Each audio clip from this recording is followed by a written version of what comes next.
સદીઓ પહેલા સોમનાથ ટેમ્પલ માત્ર એક મંદિર નહોતું, આ એક જીવંત શહેર હતું જ્યાં લોકોની દરેક સવાર ભગવાન લોર્ડ શિવાના નામથી શરૂ થતી હતી. સૂર્યોદય થવા પહેલા જ મંદિરના ઘંટો વાગતા.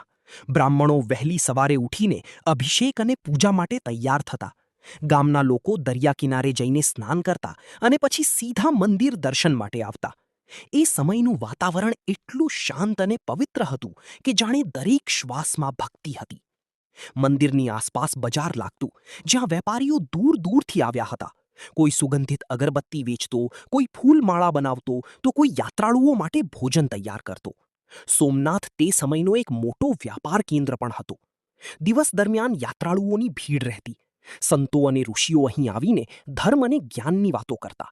બાળકો રમતા, સ્ત્રીઓ ઘરના કામ સાથે સાથે મંદિર સેવા કરતી, અને પુરુષો વ્યાપાર અથવા સમુદ્ર સાથે જોડાયેલા કામમાં વ્યસ્ત રહેતા. સાંજ પડતા જ ફરી મંદિર જીવંત થઈ જતું.